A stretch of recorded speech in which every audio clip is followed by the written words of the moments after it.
Let your blessings descend upon us here assembled, and grant that we treat and consider all matters that shall come under deliberation in so just and faithful a manner as to promote your honor and glory, and to advance the peace, prosperity, and welfare of our country and of those whose interest we have committed to our church. Amen. Honourable members, you may be seated.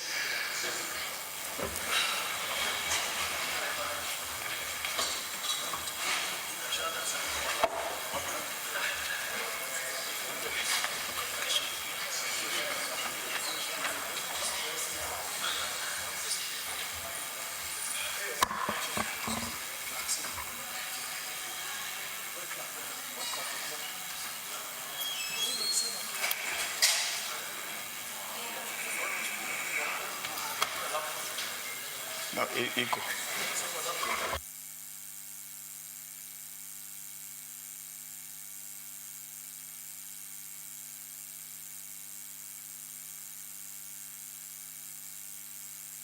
Clerk, kindly confirm whether we have a quorum, but again, honourable members, we are going hybrid. So clerk, confirm physical appearance and online as well.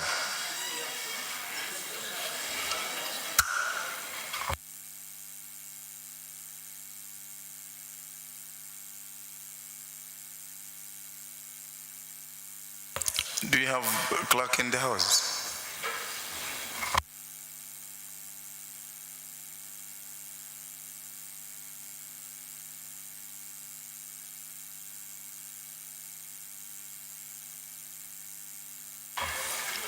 Honourable members, the clerk has cited lack of quorum. For that reason, understanding Order 37.2, I direct the Sergeant at Arms to ring the bell for a record of 10 minutes as he leaves the door wide open. Thank you.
Honourable members, after the bell has been rung for a record of 10 minutes, the clerk has confirmed we have a quorum to transact the business of the day.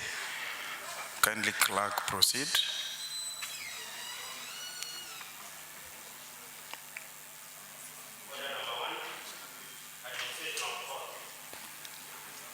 Order number 2, communication from the chair.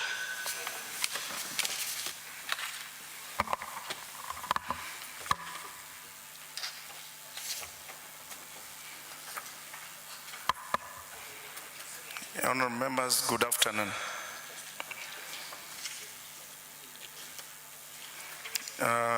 Honourable members, I've got a communication to relay in regard to the resumption from the long recess. Honourable members, it is with great pleasure and renewed sense of purpose that I welcome you all back to this august house after a long and well-deserved recess. I hope this period has afforded you to the opportunity to rest, reflect, and connect with your constituents who in inherence are here to serve. During the recess, I trust that each of you engaged meaningfully with the citizens you represent. Honourable members, the concern raised in your constituents must guide our deliberations. For that reason, the issues of uncollected garbage, lack of medical supplies to hostels, unauthorized constructions, access to education by the unprivileged, water rationing in our city, quality of food supplies in the county, matters of what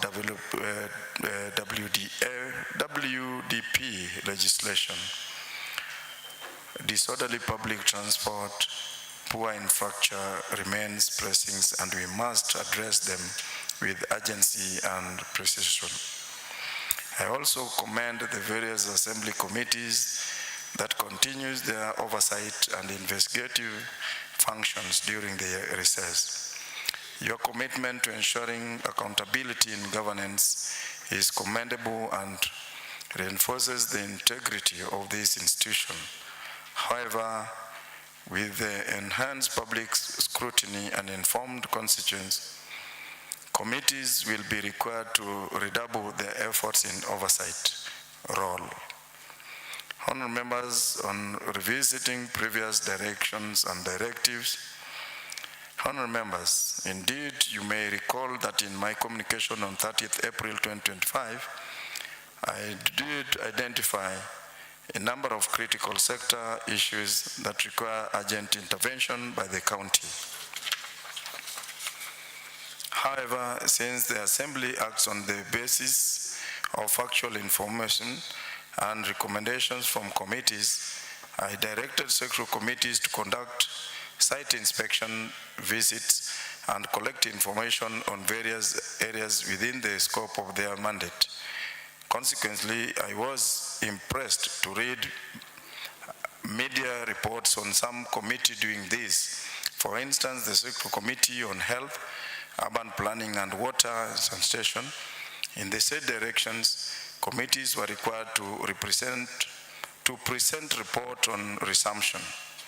Therefore, in the next 2 weeks, committees shall be required to table the reports with recommendation for consideration by the Assembly. Honourable members, under procedure for conduct of site visit. Honourable members, may I remind committees and committee chairpersons that the conduct of site inspection visits is guided and critical legislative instruments and process. The procedures are clearly provided for in the Assembly Committee Manual and Standard Operating Procedures. These instruments are critical to assist the committees from overreaching their mandate. They were put in place to operationalize Section 9(2) of the County Government Act 2012 that forbids members of the County Assembly from directly or indirectly being involved in the executive functions of the county government and its administration. May I inform the chairpersons that it is not out of order to have officers of the county executive accompany committees. However, the intention of the committees must focus on establishing the facts which should inform reports to be tabled in this assembly. Whereas the role of officers of the executive should be limited to technical support and advice to the committee while in the field. Committees should therefore always adhere to the laid down procedure and operate within their mandate during site visits. Under legislative priorities. Honourable members, as we resume from recess, it is correct to observe that our performance has been comparatively below expectations. However, all is not lost because we still have some time to the end of the term. Therefore, our legislative agenda must be held progressive and responsive to the needs of our people. Key among our priorities should be publication and passage of numerous legislative proposals that are at various stages. My office and that of the clerk have been committed to this process despite challenges of budget shortage for drafting. However, I want to acknowledge the efforts of our local legal department through Office of the Clerk, which has put in extra effort to do internal drafting of bills. These efforts have borne fruits, and I am glad to report that some bills have been published, including regularization of an authorized developments bill and health services bill, which are on the order paper today. Honourable members, under a call for unity and decorum. Honourable members, this is a kind reminder that the proceedings of the Assembly are being broadcast live to the public, and our constituents follow debates and our contributions. What we say on this privileged parliamentary platform carries significant implications and meaning to them. Therefore, as we tackle these critical issues, I urge you all to uphold the dignity and decorum of this assembly. Have a robust debate, the hallmark of the democracy, but it must be conducted with respect, civility, and a shared commitment to county's progress. Let us focus on the greater good. Honourable members, on the members' welfare. Honourable members, in my past communication, it has come out that the Assembly has been facing strained cash flow that has adversely affected members of aspects including payments of workshops and suppliers. I also informed the Assembly that the County Assembly Service Board and the Assembly leadership have been relentlessly in seeking ways to address the foregoing challenges. I am glad to report that we have made some progress and that all fourth quarter workshops have been paid to the members. Nevertheless, committees that are yet to conduct their workshops should do so as scheduled. May I reiterate the board's commitment to the welfare of members as part of its duty in facilitating members to execute their constitutional mandate. Appreciation noted, honourable members. Thank you. Honourable members, the weekend just ended marked a very important moment in history where the entire county converged in Homa Bay County to celebrate Madaraka Day on Sunday, 1st June 2025.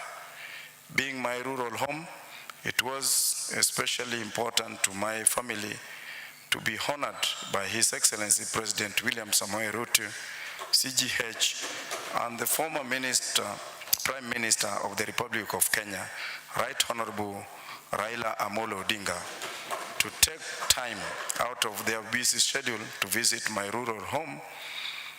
It is for this reason that 1st of June 2025, Madaraka Day, will forever be etched in our family history as a truly unforgettable occasion.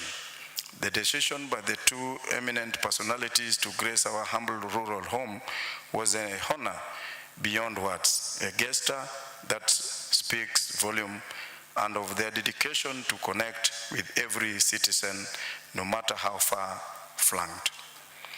Honourable members, this is not only a honor to the Speaker, but to the County Assembly of Nairobi and in totality, the members of the County Assembly.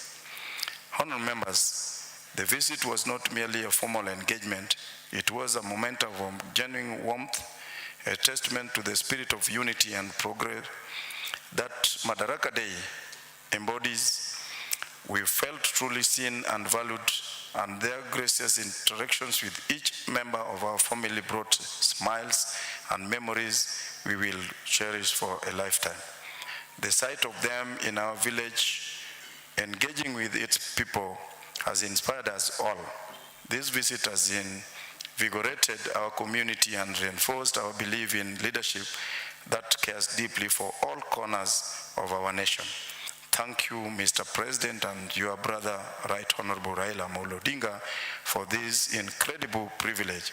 We are deeply appreciative of your time, humility, and unwavering commitment to our nation's development, especially in our rural areas.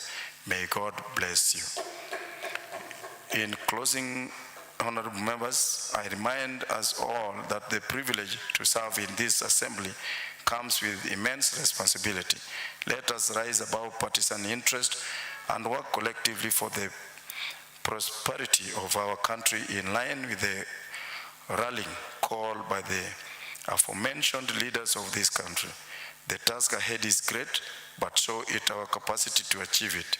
May God bless our deliberations and guide us in serving our country with honor. Honourable members, thank you for listening. Thank you. Honourable members, you may proceed and have your seats.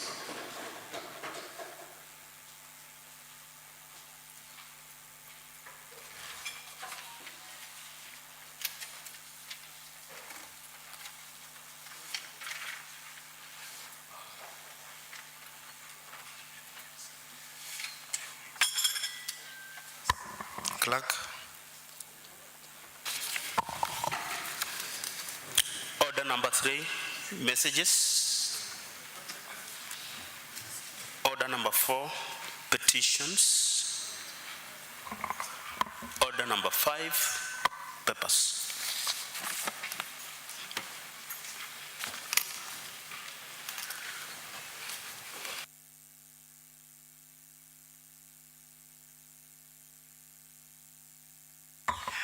The Honourable Leader of Majority.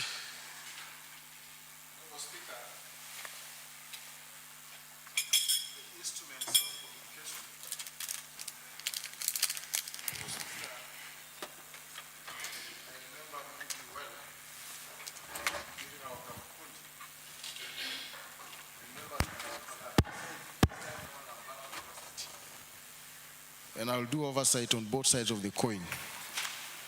Honorable Speaker, Honorable Kamkunji, the Honorable Clerk of this Assembly. The clerk is not an honourable member. The Clerk of the Assembly. Kindly, Honourable Majority Leader, you may make clerk feel like he's part of elected members, of which he is not. Honorable Speaker, the Clerk of the Assembly, CPA Edward Gishana, had told us during a Kamkunji that when we are back from recess, we will find laptops on our desks. Did I hear that? During Kamkunji. Honorable Speaker, that's for your noting and your board and your respective clerk that we need our laptops in our desks. Honorable Speaker, before I lay the papers, allow me just to say congratulations, Honorable Speaker. You are in order, please, Honourable Majority Leader, you may proceed. That indeed, as a human being visited by the head of state and the only Prime Minister alive in the Republic of Kenya, it's a honor. Not only an honor to you as the Speaker of this House, but also to us, that the higher power echelon of this country can recognize there is one Ken Ngondi, that is the Speaker of Nairobi, far from Homa Bay County, that the president could walk on foot with the former prime minister, defying all the protocols, just to access your house, Honorable Speaker, and to say hello to your mother who is 86 years of age. What a great honor. And count it as a blessing. Knowing your history, Honorable Speaker, from DJ is a blessing. Honorable Speaker, may God bless Mom. May she live long. May you live long to see where this country is headed to. Honorable Speaker, on the same breath, Honorable Speaker, allow me also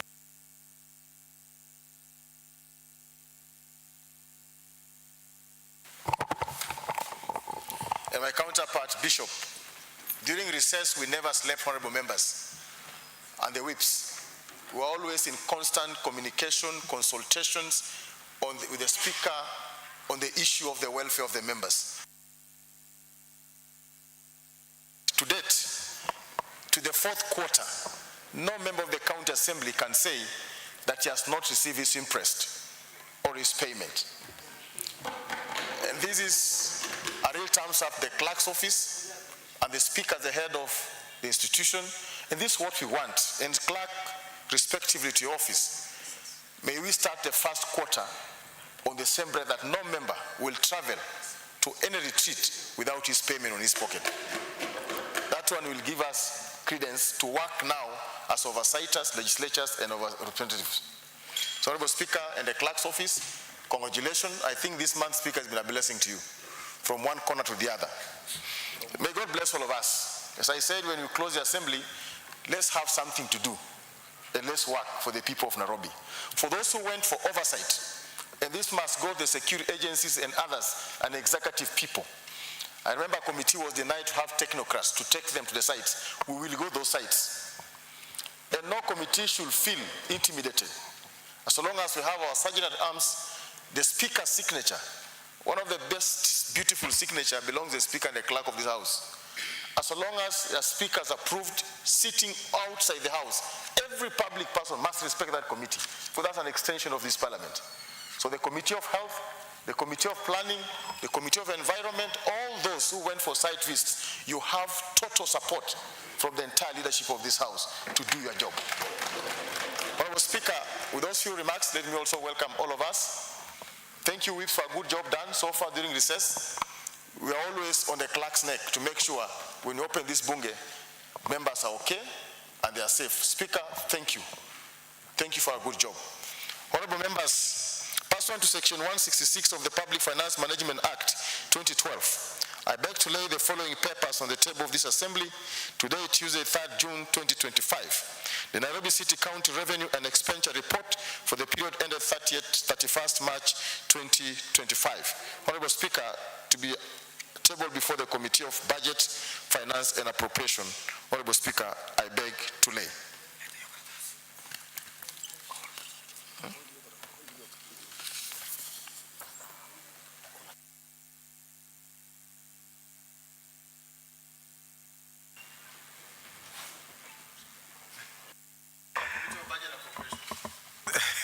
Thank you, Honorable Majority Leader. The papers laid stand committed to the Committee of Budget and Appropriation for consideration.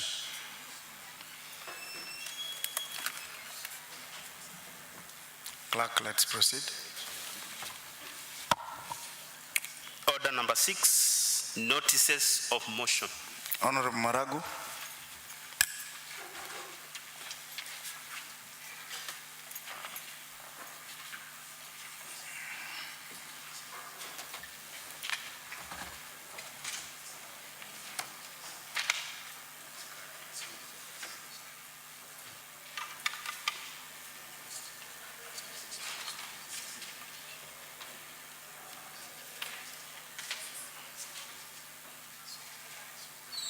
Kindly press your mic on.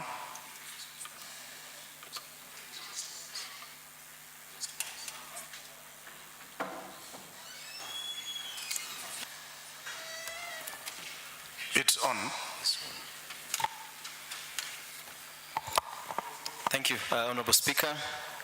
I wish to give notice of the following motion. Honorable Speaker, aware that Article 159(2)(c). Honorable Member, I've got a request from the Leader of Minority. You may be seated.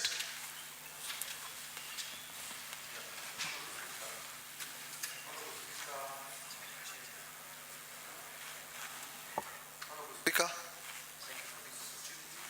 I want to rules, Honorable Speaker, and I would want you, somebody to confirm whether Honorable Maragu is properly dressed for this session. It is the first day, and I think we need to start on a right footing. Kindly, Sergeant Atam, a concern of my Leader of Minority, whether the member is properly dressed. Kindly verify.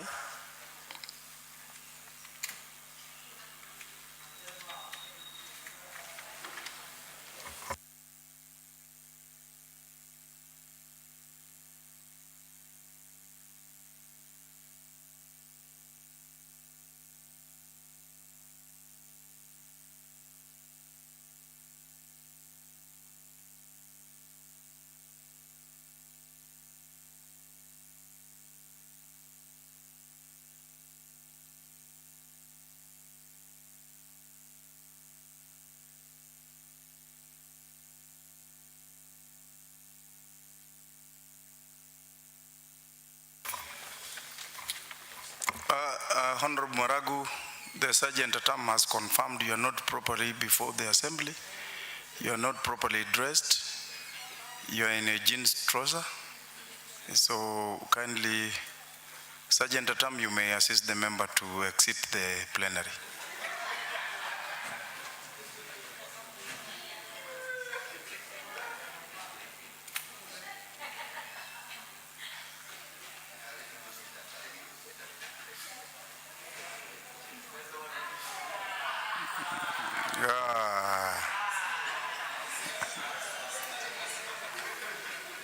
Jensi Manenos. Clerk, let's proceed.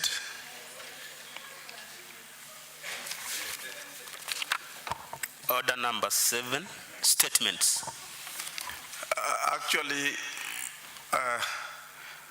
it is the honorable member for Mwiki who has, do I say that? It is you who has passed the kind of attire to Honorable Maragu now. I'm correct, eh? Yeah, so.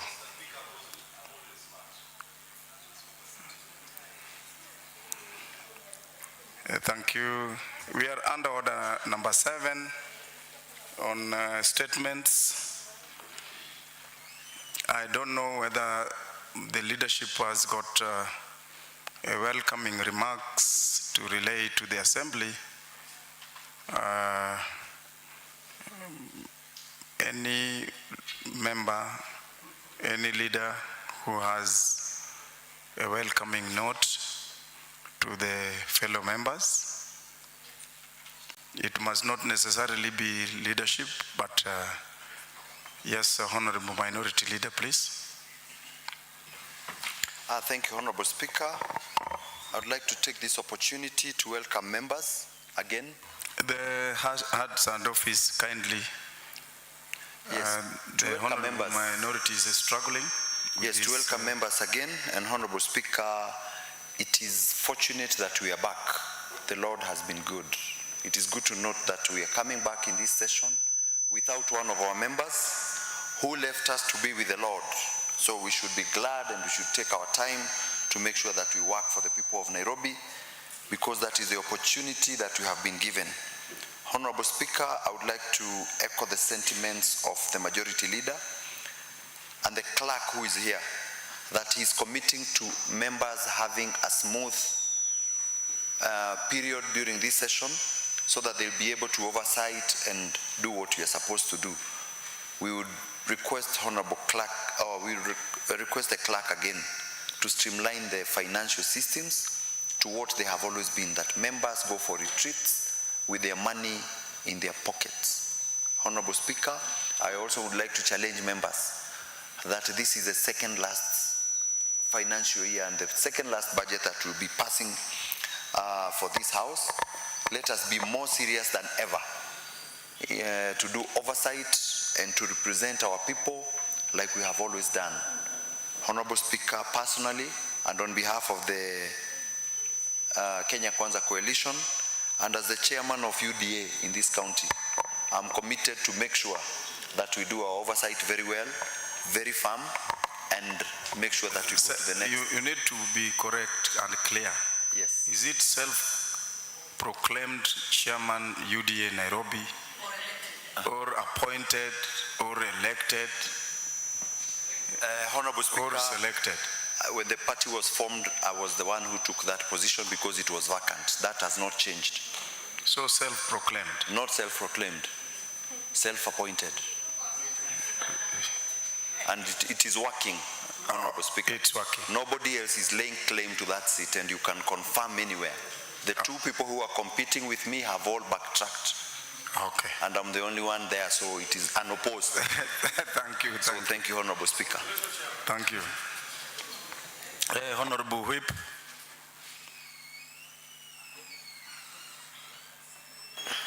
Thank you, Honorable Speaker. First and foremost, I want to sincerely again, Honorable Speaker, welcome all members back to the Assembly.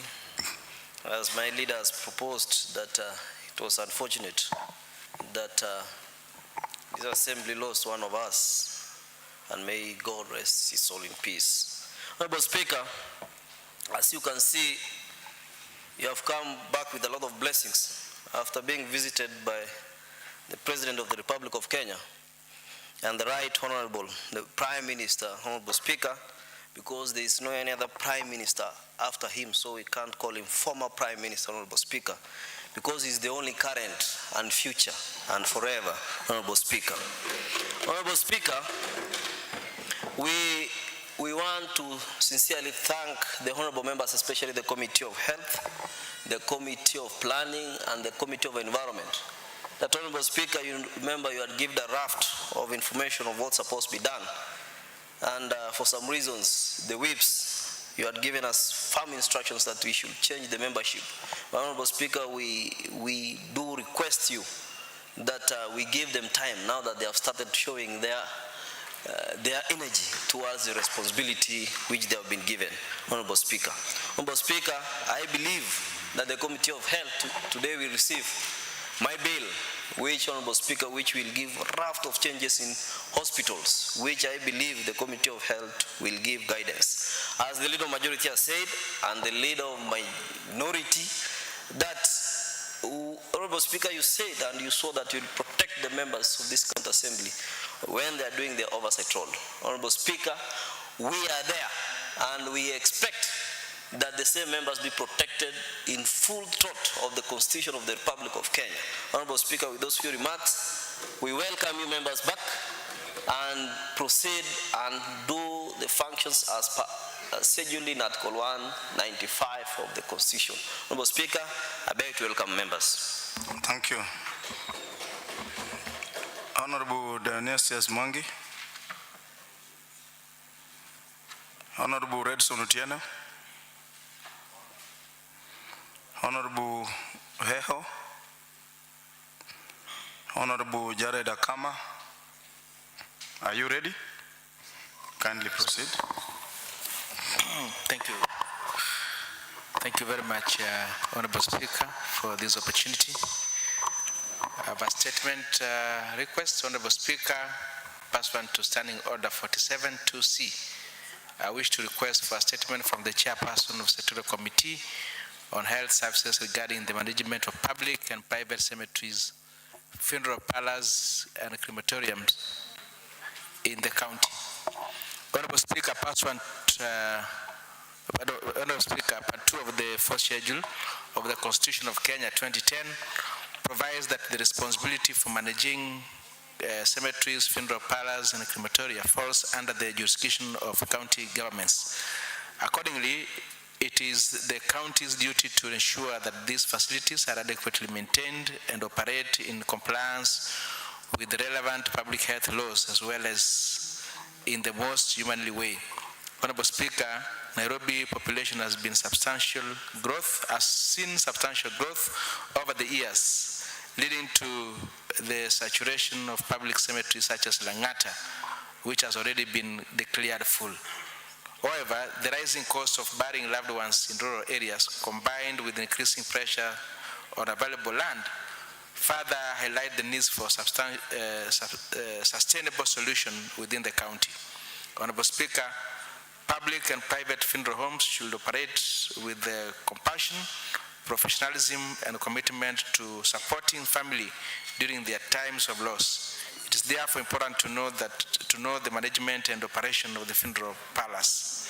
Honorable Speaker, in the statement, the chairperson should inquire into and report on 1, the number of public and private cemeteries, funeral parlors, and crematoria currently available in the county, and the number of requests received monthly.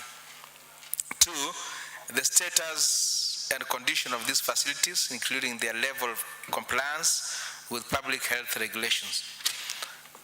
3, a comprehensive report on whether these cemeteries, funeral parlors, and crematoria are designed and operated in an environmentally sustainable manner.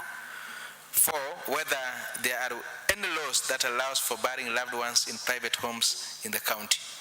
5, a detailed report on the purview within which the county government operates when disposing of bodies that have overstayed in the mortuary. And 6, measures the county executive is taking to ensure there are adequate burial sites in the county. Thank you, Honorable Speaker.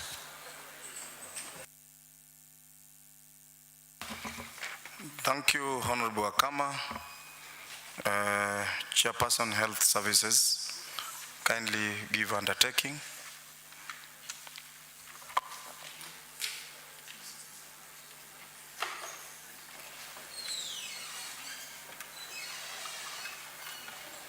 Agenda term, several mics are on. Thank you, Honorable Speaker. I'll request the Honorable Member to give us 30 days.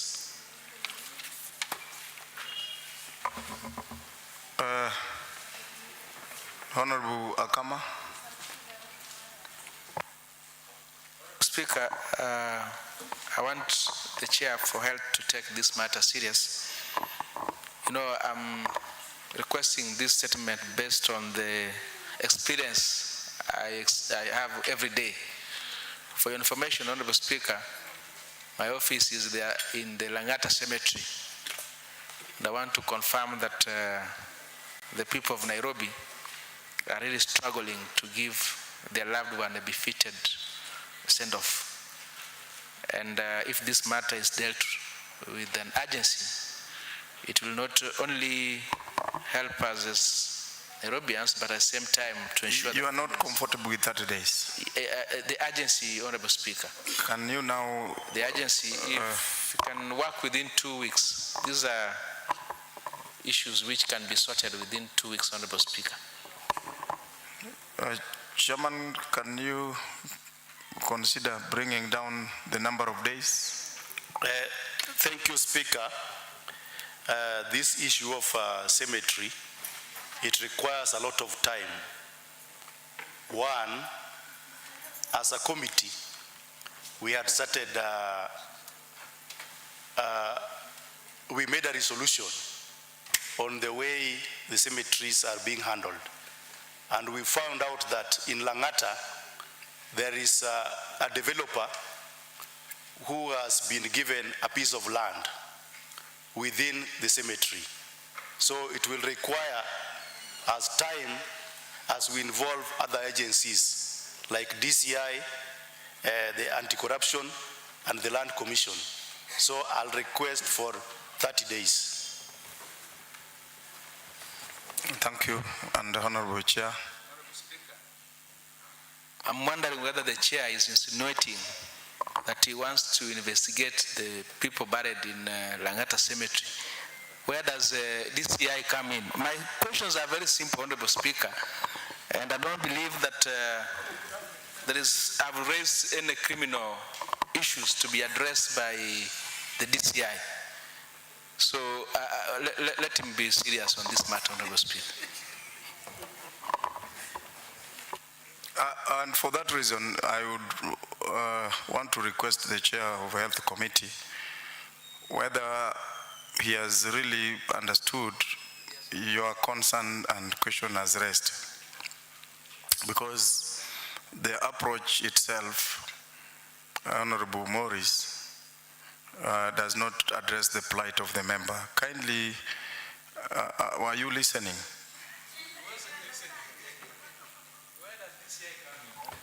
Thank you, Speaker. I was listening very carefully and very keen. We don't want to give a raw response. That is why I'm requesting. Already we have issues in Langata Cemetery where a private developer has been given 11 acres within the cemetery. So we need to do an inquiry, and it will also involve the DCI to help us to know who is this private developer, and also we'll do a letter to the Land Commission to confirm. What is the concern of the fellow chair? What is his concern in his request for statement?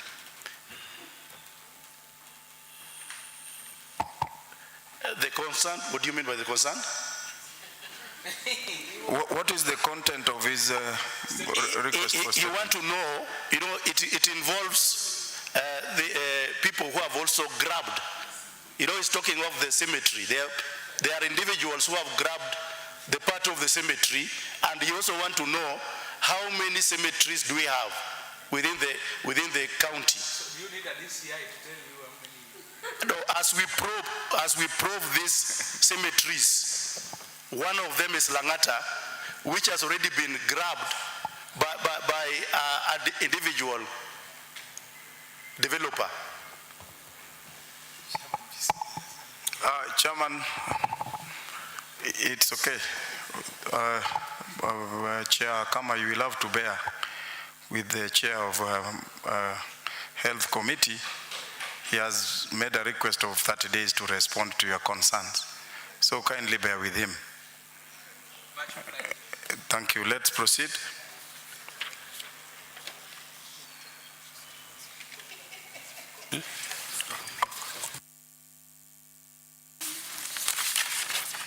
Clerk.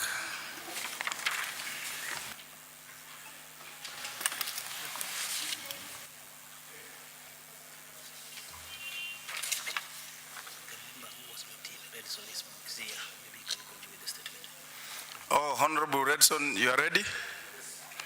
And kindly apologize to the House because you are late. You are taking them back. On Speaker, I was not late, I was in the House. Sure? Yes, sure. Oh, you didn't catch the eye of the Speaker. Kindly proceed.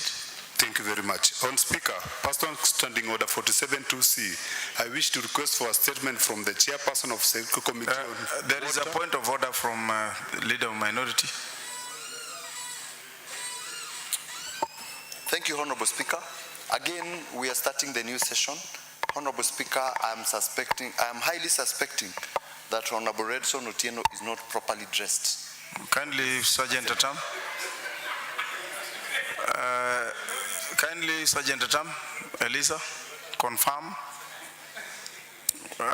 Honorable Redson, you may be upstanding.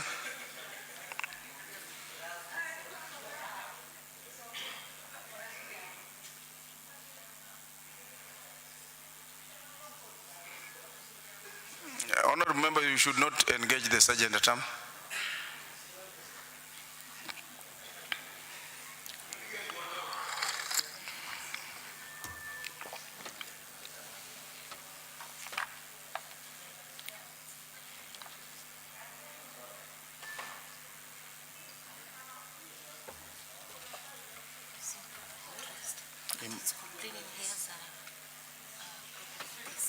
No, but he has not rested with the Speaker. Yeah, so he's in an open source. Okay. Honorable member, I'm sorry. it has been confirmed by the Sergeant at Arms that you are not properly before the House. You are in open shoe.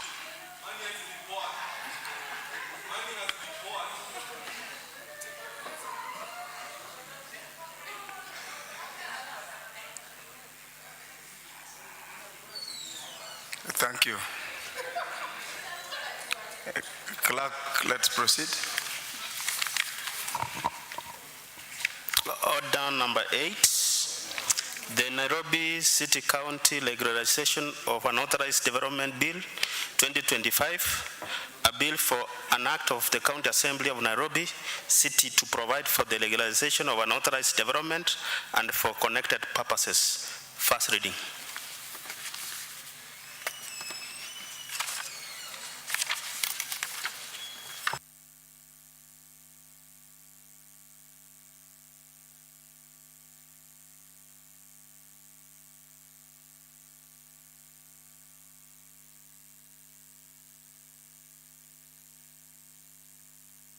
The chair.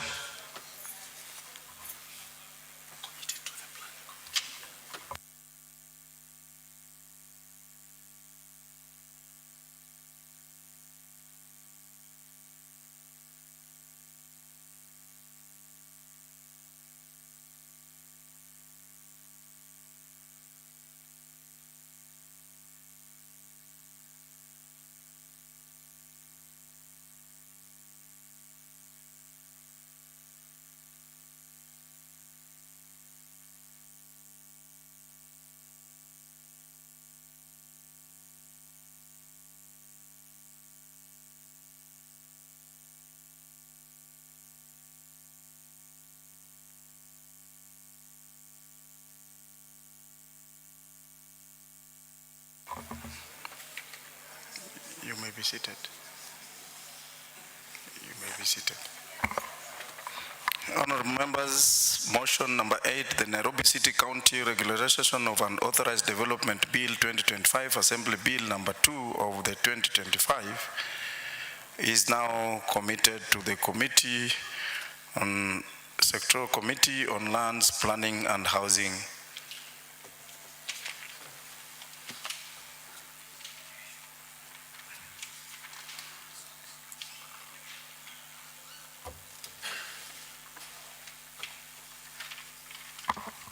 Clerks, let's proceed.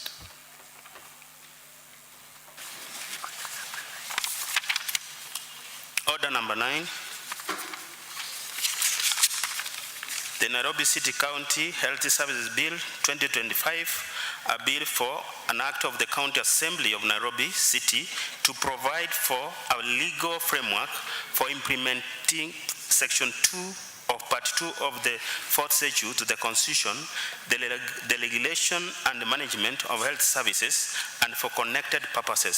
First reading. Thank you, honorable members. Order number 9, the Nairobi City County Health Services Bill 2025, Assembly Bill number 3 of 2025. Honorable members, the bill is now committed to the Committee on Health Services for consideration. Thank you. First reading.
Order number 10, Committee of the Whole, County Assembly.